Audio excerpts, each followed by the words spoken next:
Take a journey with amazing wildlife as we explore the many creatures found in the world around us. Each episode, the animals are the star, as we highlight 3 species with fun and insightful facts in an audio documentary-style presentation. Listen on Apple Podcasts, Spotify, iHeartRadio, as well as our website, amazingwildlifepodcast.com. Join us for the show dedicated to the wonders of the animal kingdom, Amazing Wildlife. The folklore in Kid Cryptid wouldn't exist if it weren't for the rich history and vibrant cultures these stories come from. While we do our best to provide accurate information, we recognize that we are, at best, amateurs here.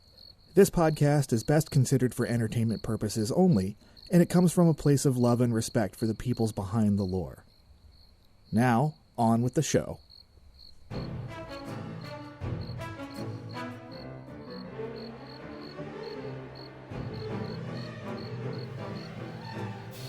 Hello there, Elias here with another Campfire Critter for your listening entertainment.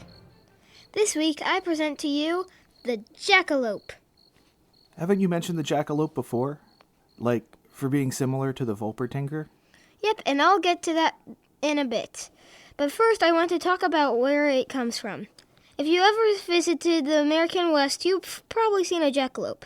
Usually they're mounted in stores and restaurants, but they also show up in paintings and pictures. They're so widespread out west that Wyoming even made it the state cryptid. So what exactly is a jackalope, anyway? Well, as the name says, it's a cross between a jackrabbit and an antelope. This small creature has the rabbit's body and antlers like a deer. Hold up. I thought you just said it was part antelope. Why does it have deer antlers?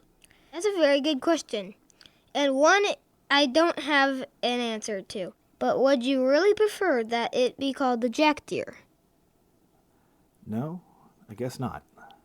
Okay then.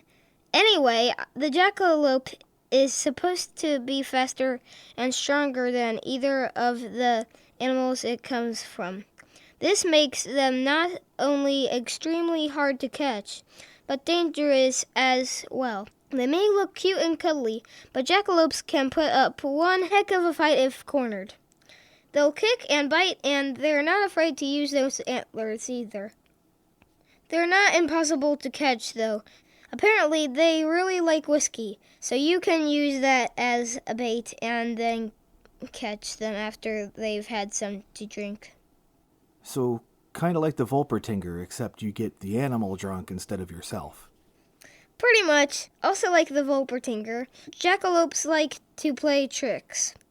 One of their favorites is sneaking up on people, sitting around a campfire, and repeating the things they say or sing.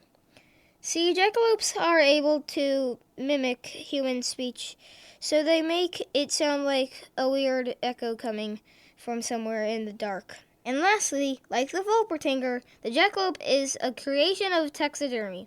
Ralph and Douglas Herrick made the first one in 1932 after a hunting trip. They sold it to the owner of a hotel, and it became so popular with visitors, it was only natural that they made more, and the legend of the jackalope spread.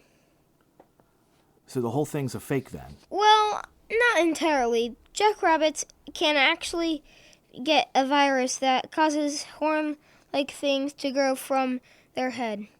One of the pictures I saw looked a lot like antelope horns growing from the rabbit's chin.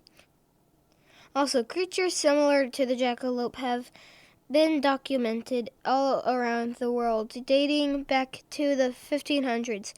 So is the jackalope real and we just think it's a fake?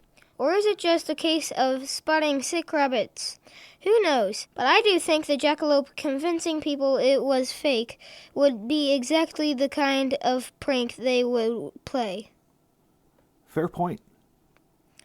And that's going to do it for today. I'm Elias, and you've been listening to Campfire Critters. Until next time.